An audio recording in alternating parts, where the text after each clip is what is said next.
오늘 우리가 읽었던 이 말씀, 마태복음 7장 13절 14절은 우리가 너무나 잘 알고 있는 내용이죠. 좁은 문으로 들어가라. 좁은 문으로.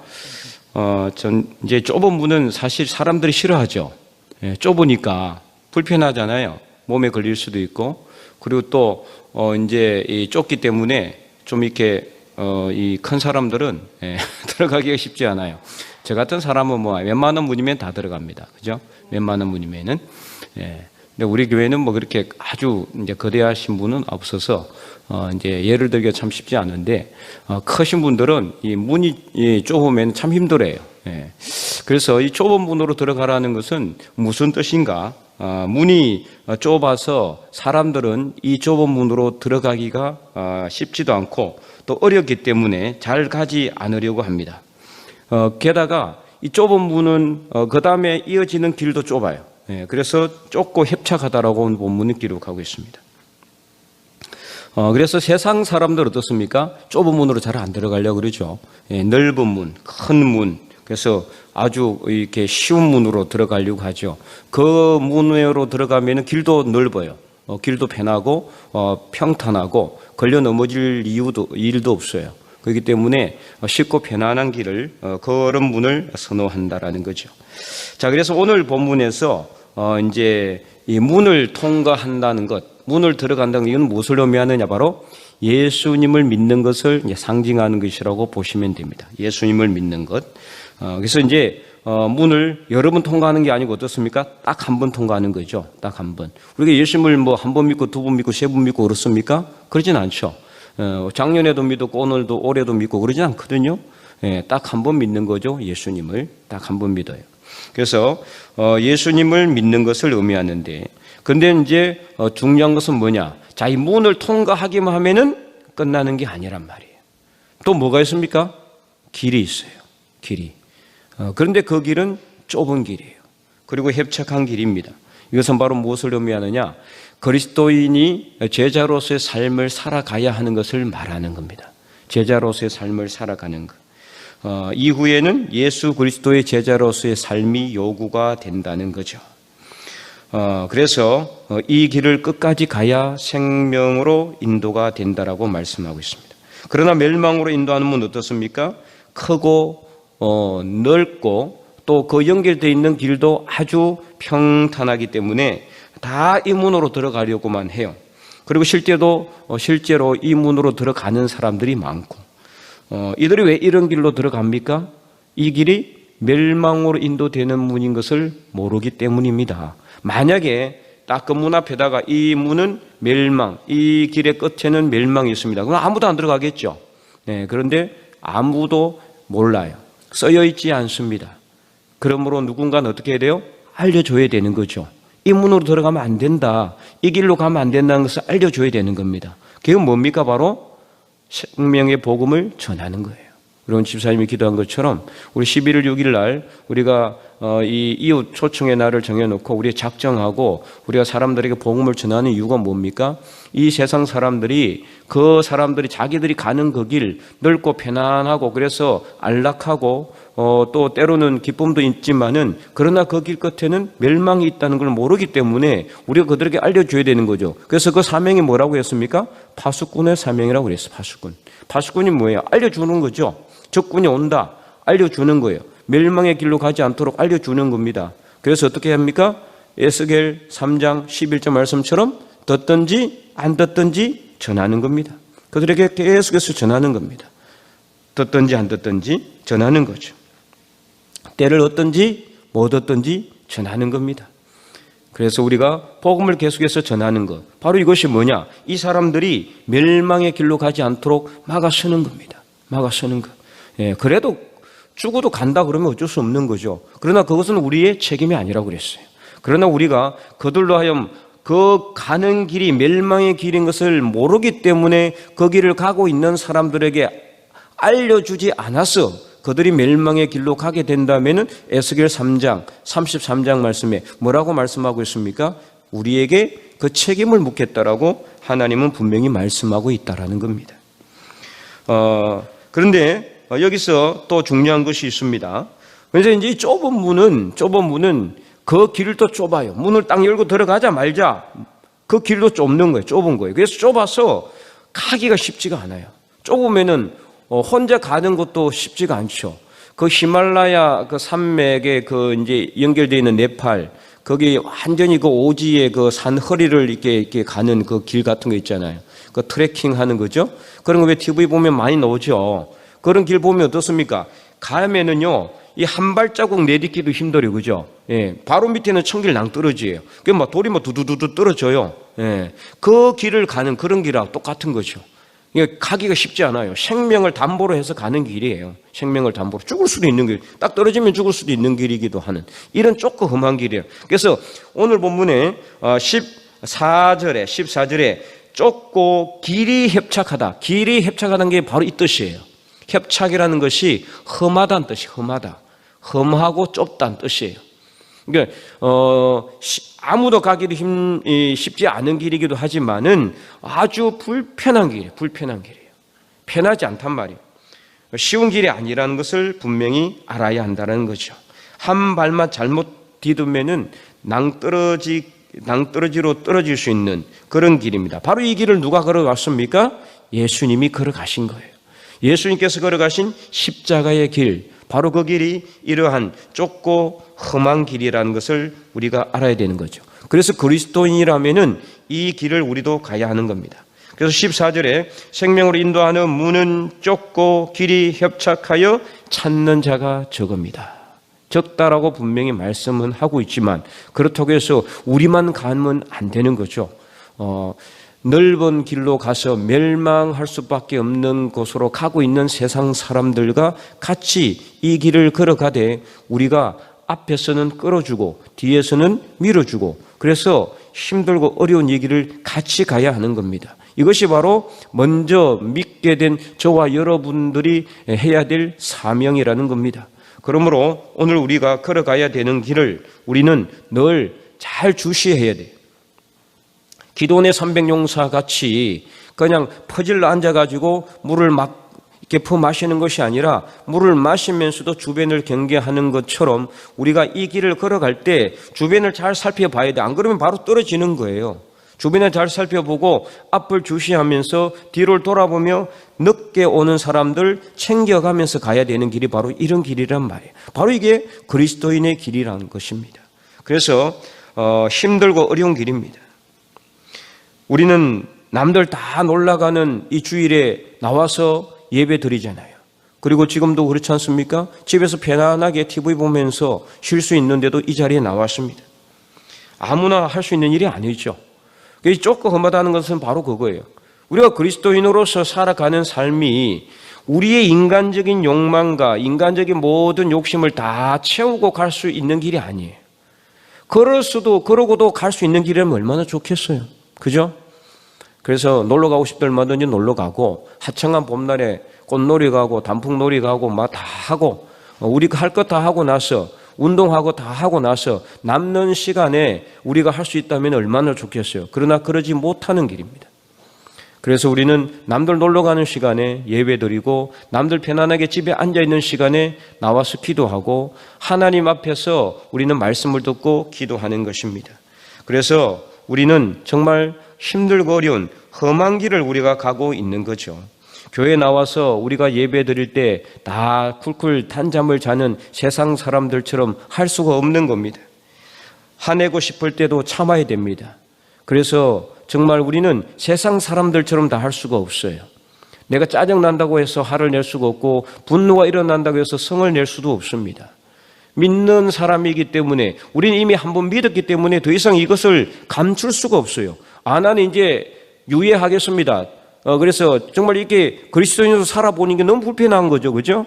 예배 드려야 돼. 남들 놀러 갈 때 예배 드려야 되고 휴일 막 연휴 끼어 있을 때 딱 주일이 늘 연결돼 있어요. 보통 보면은. 그죠? 토요일, 주일, 월요일. 이번에도 계속 그렇게 됐죠? 네. 이번 주에도 어제 그제 그죠? 월요일까지 연휴였잖아요. 또 다음 주도 그래. 다음 주도 월요일이 연휴예요. 뭐 어디 가려고 그래도 우리 이제 가족 전체가 뭐 어디 가려고 그래도 주일이 끼어 있으니까 가기가 힘든 거예요. 가기가 눈 딱 감고 한 번만, 이거 한 번 빠진다고 해서 뭐라도 되겠나 생각하고 빠지면 다 알게 돼요. 네. 큰 교회 같은 경우야 잘 모르지만, 그래서 정말 일부 교인들 같은 경우 그것 때문에 큰 교회를 간다고 하는 분들이 참 안타까워요, 안타까워. 예? 예, 큰 교회 가면은 모르니까 하도 교인들이 많으니까 일주일에도 뭐 수백 명이 왔다 갔다 들어왔다 나갔다 하는 그런 큰 대형 교회 같은 경우에 뭐 그런다고 뭐는 모르겠어요. 다 교육자들이 있으니까 알게 되겠죠. 그러나 어쨌든 간에 뭐 워낙 많은 사람이 앉아 있으니까 누가 또 마스크 쓰고 있잖아요. 예, 잘 모르는 거죠. 그래서 묻혀서 신앙생활을 하는 베드로처럼 멀찍이 뒤에 떨어져서 멀찍이 예수님 바로 뒤에 딱 따라가야 되는데, 예, 그렇게 하지 못하고 멀찍이 떨어져서 한 발짝은 세상에, 한 발짝은 교회에. 필요하면은 교회로 바로, 또 필요했다가는 어떤 때는 또 세상으로 이렇게 마음대로 조정하기 위해서. 그러니까 멀찍이 따라가는 거, 멀찍이 따라가. 지금 그런 사람들이 너무나 많습니다. 코로나 때문에 많은 분들이 교회를 안 나오고 있는데, 우리 교회는 참 너무나 감사하게도 거의 99.99%가 다 나오고 있습니다. 지금 보면은. 예. 너무나 감사한 일이죠. 그런데 지금 다른 교회 같은 경우는요, 지금 그 큰 교회 같은 경우도 예배 인원이 너무나 많이 빠졌어요. 많이는 30% 이상 빠졌다고 합니다. 안 나오는 거예요. 한두 번 안 나와보고 온라인으로 예배 드려보고 그래 봤더니 아무 문제가 없거든요. 내 다리가 부러지는 것도 아니고, 예, 삶에 뭐 문제가 일어나는 것도 아니고, 뭐 이래도 아무 상관이 없네, 문제가 없네. 그러니까 편안한 신앙생활을 자꾸만 추구하려고 하는 겁니다. 편안한 신앙생활. 집에 조용히 앉아서 편안하게 앉아서 소파에 들어 누워서 예배 드려도 아무도 뭐라는 사람 없어요. 코로나 때문에라고 하면은 모든 것이 만사오케가 되는 이 시대에 정말 너무나 편한 생활을, 신앙생활을 하고 있는 것 같은 그런 그리스도인들이 많이 있다는 거죠. 물론 그렇다고 해서 그들이 죄를 짓고 있는 것은 아니지만, 과연 그들이 성전에 와서 지성소까지 들어와서 하나님을 만나는 그런 시간이 그 시간을 통해서 될 수 있느냐? 성전 마당만 밟지 않겠습니까? 하나님이 원하는 것은 성전의 마당만 밟는 것이 아니에요. 하나님 안에 들어와서, 지성소 안으로 들어와서 살아계신 하나님 그 음성을 듣고 하나님의 임재를 경험하고 체험해야 되는 거예요. 바로 이것이 진정한 예배의 목적인데, 그러지 않으려면 차라리 예배 그냥 다 그만두고 그냥 그 시간에 오락을 즐기는 게 더 낫지 않겠습니까? 그래서 이 좁은 길은 그런 길입니다. 남들처럼 다 하면서 할 수 있는 길이 아니에요. 그래서 따져야 될 때 못 따지고 인내해야 되고, 원수까지 사랑해야 되고, 그들 위해서 기도해 줘야 되는 그런 삶의 길입니다. 절대 아무나 갈 수 있는 길이 아니에요. 그리고 이 길은요, 중간에 절대로 포기하면 안 됩니다. 힘들어서 잠시 쉬는 한이 있더라도 안주하면서 중단하면 안 됩니다. 그러면은 광야를 행진하다가 시딤에 머물러서 모압 여인들과 행음하고 결국에는 하나님의 분노로 인해서 수많은 사람이 죽어갔던 그런 이스라엘 백성들처럼 될 수도 있어요. 왕이 출전해야 될 때 출전하지 아니하고 편안하게 안주하여 왕궁의 옥상을 거닐다가 목욕하는 밧세바를 보고 충실한 그 부하 우리아의 아내 밧세바를 빼앗은 다윗의 범죄의 길로 갈 수도 있어요. 그래서 우리는 힘들지라도 잠시 앉아 쉬는 한이 있더라도 절대로 중단할 수 없는 길이 이 길입니다. 중간에 포기하고 중단하면 끝나는 겁니다. 오히려 처음 시작하지 않은만 못한 거예요. 그렇잖아요. 처음에 차라리 이 길을 가지 않았더라면 마음껏 세상의 낙을 누리면서 돈이라도 많이 벌지 않았겠어요? 세상 사람들이라도 많이 친구로 사귀지 않았겠어요? 근데 그것도 아니고 이것도 아니고 도대체 요한계시록 나오는 말씀처럼 뜨겁지도 아니하고 차지도 않는 그런 뜨뜻미지근한 신앙생활을 하려 해서는 안 되는 겁니다. 절대로 우리가 오해하면 안 되는 말씀이 오늘 분명히 기록되어 있어요. 여러분, 이 말씀을 읽어보면은 계속해서 읽어보면 읽어볼수록 이 말씀이 정말 우리에게 주는 영적인 교훈이 큰 교훈이 있어요. 자, 바로 그 말씀이 무슨 말씀이냐? 14절 말씀을 우리 다시 한 번 더 큰 목소리로 한번 읽어보겠습니다. 14절 말씀 시작.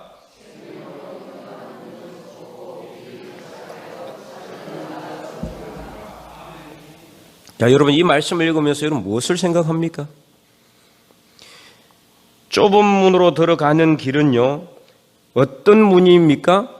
생명으로 인도하는 문이에요. 생명의 문이 아니란 말이에요.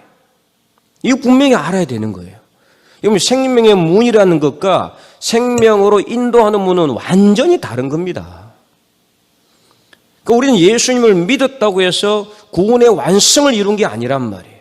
제가 여러분들에게 강조했죠. 우리는 이미 구원을 받았지만, 그래서 확신을 가지고 살아가지만 아직 구원을 완성한 게 아니라고. 그것은 사도 바울이 분명히 말씀하고 있어요. 사도 바울의 서신을 읽어보면 사도 바울의 신학의 그 핵심이 뭐냐? 이미와 아직의 중간, 그 긴장 사이에 우리가 놓여 있다는 건 말하고 있어요. 이미와 아직. 이미 우리는 예수님을 믿었으므로 구원을 받았지만 아직 구원의 완성에 이르지 아니하였다. 사도 바울뿐만 아니죠. 예수님이 끝없이 말씀하는 내용의 그 교훈의 핵심도 바로 그거예요. 마태복음 7장에서 얘기했던 내용도 그 주여 주여 하는 자마다 다 천국에 들어갈 것이 아니요, 이 말씀도 다 그 말씀이에요. 슬기로운 5처녀와 미련한 5처녀의 비유도 바로 그 말씀입니다. 우리는 구원의 완성을 향해서 지금 달려가고 있는 거예요. 마지막 누가 구원의 완전한 생명의 문을 통과할지는 아무도 몰라요. 하나님만 아시죠. 그런데 우리는 뭐를 착각하고 있느냐? 예수님 믿었으면 다 끝이다. 이렇게 다 착각하고 있더라는 거죠. 천만의 말씀이에요. 우리는 생명으로 인도하는 문을 이제 통과했을 뿐입니다. 이제 우리가 가야 될 길은 좁고 협착한 길이에요. 가시밭길입니다. 편하지 않는 길이에요. 편하지 않는 길이에요. 그래서 힘들어서 포기하면 어쩔 수 없어요. 마지막 생명을 얻지 못해요. 그래서 생명으로 인도하는 문이기 때문에 이 문을 통과하고 그 다음에 좁고 협착한 길을 계속해서 걸어서 마지막 딱 하고 나면은 거기에 뭐가 있느냐? 생명의 면류관이 있는 겁니다. 생명의 면류관. 여러분 그것을 분명히 아시기 바랍니다. 그래서 그 생명의 면류관을 얻기 위해서 우리는 지금도 세상 사람들처럼 살지 않고 구별된 삶을 살기 위해 이 비고 오는 꾸준 날씨 속에서도 이 성전에 나와 앉아 있는 것입니다. 그래서 오늘 본문 14절에 그렇게 말씀하고 있는 거예요. 계시록 2장에서도 에베소 교회 그리스도께서 회개하지 아니하면은 내가 네게로 가서 그 촛대를 내 자리에서 옮겨버린다고 하신 말씀도 똑같은 말씀이에요. 에베소 교회 교인들 다 예수님 믿은 사람들이죠. 교회 교인들인데 예수님 안 믿은 사람들이 교인이라고 할 수 있습니까? 다 예수 믿고 나름대로 신앙생활 잘 한다라는 사람들이, 그 사람들에게 예수님께서 회개하지 아니하면은 내가 네게로 가서 촛대를 내 자리에서 옮겨버린다라고 분명히 말씀하고 책망하고 있단 말이에요. 아시아 7교회 중에 서머나 교회와 빌라델비아 교회만 제외하고는 다 회개하지 않으면 망한다라는 책망을 받았어요. 오늘 우리 교회도 외외라고 생각하지 마시기 바랍니다. 오늘 저와 여러분도 외외가 없어요. 누구든지 회개하지 아니하면은, 그래서 이 좁은 길을, 협착한 길을 끝까지 걸어가지 아니하면은, 중간에 포기한다면은 마지막에 우리는 생명의 문을 열지 못한다는 겁니다. 그 문은요, 한 번 닫히면 절대로 열리지 않습니다. 그래서 우리는 사도 바울처럼 두렵고 떨림으로 구원을 이루어야 됩니다. 두렵고 떨리는 일이에요. 여러분, 두렵고 떨리는 일입니다. 지금까지 수많은 목회자들이 잘못된 신앙을 너무나 많이 전파했어요. 예수님만 믿으면 다 끝난다라고. 틀린 말이에요.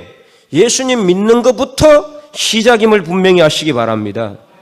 그래서 오늘 우리는 예수님을 믿고 마지막 구원의 완성을 향해서 달려가는 길 위에 서 있어요.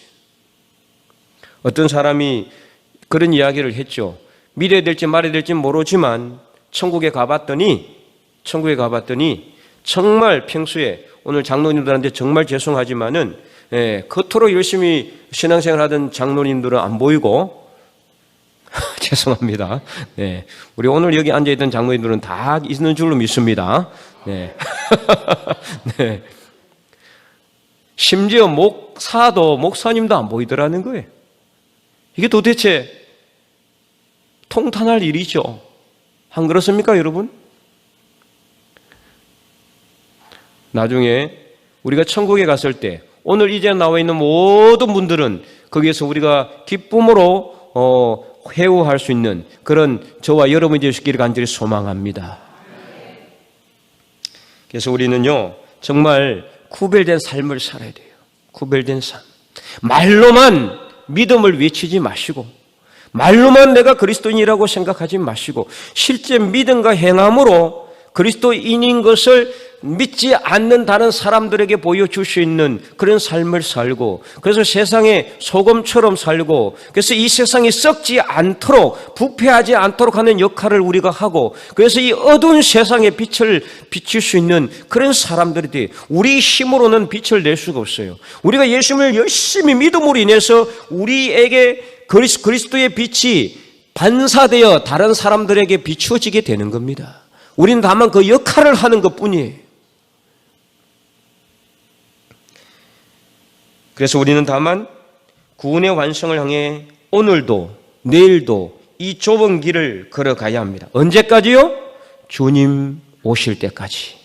주님 오실 때까지. 그래서 아까 찬송했잖아요. 주님 다시 오실 때까지 나는 이 길을 가리라. 이 길을 가리라. 그래서 우리가 가는 이 길은 그전에 또 불렀던 찬송, 김석규 목사님의 나는 가리라, 나는 가리라. 이 길 고난의 길. 고난의 길이에요. 고난의 길. 쉽지 않은 길입니다. 쉽고 편안한 길이면은 누구나 다 갈 수 있는 길이 아니겠어요? 하나님이 택했던 만세전부터 창세전부터 우리를 택하셔서 이 길을 걸어갈 것이라고 우리를 불러내셨는데, 우리가 오늘 이 길을 끝까지 걸어가지 못한다면은 우리를 이 자리에 불러내신 하나님께서 얼마나 안타까워하시고 슬퍼하시겠어요. 나중에 우리가 그 길 마지막 끝까지 가서 우리를 위하여 예비된 생명의 면류관을 다 받을 수 있는 저와 여러분이 되시기를 간절히 소망합니다. 그래서 정말 이 길은 예수님께서 가신 십자가 길인 것처럼 좁고 협착하고 어려운 길이지만, 그러나 늘 이 길이 힘들고 어려운 것만은 또 아닌 것도 분명히 아시기 바랍니다. 그래서 이 길은요, 힘들고 어렵지만 예수님과 함께 하시면은 기쁘고 즐거운 길이에요. 즐거운 길. 그래서 소망이 넘쳐나는 길입니다. 그래서 우리 삶 속에 평안이 넘쳐나는 길임을 믿으시기 바랍니다. 왜요? 예수님께서 우리와 함께 하시기 때문에, 하나님이 우리를 도와주실 것이기 때문에, 비록 좁고 협착하지만 주님께서 우리 손 잡아주시기 때문에 우리는 얼마든지 이 길 갈 수가 있어요. 이것을 믿고 확신하시기 바랍니다. 그래서 이 길은 눈물만 있는 길은 절대 아닙니다. 기쁨과 즐거움이 넘쳐나는 길입니다. 예수님 우리와 함께 하시기 때문에, 성령께서 우리를 붙들어 주시기 때문에, 여러분 그러므로 포기하지 마시고 절망하지 마시고 그렇다고 해서 두려워하지 마시기 바랍니다. 하나님이 우리를 함께 하시면은, 성령께서 우리를 붙들어 주시면은, 예수 그리스도께서 우리와 함께 하신다면은 우리는 분명히 이 길을 걸어갈 수 있음을 믿습니다. 그래서 이 좁은 길을 끝까지 걸어가서 생명을 얻는 저와 여러분의 삶이 될 수 있기를 주님의 이름으로 간절히 축원드립니다.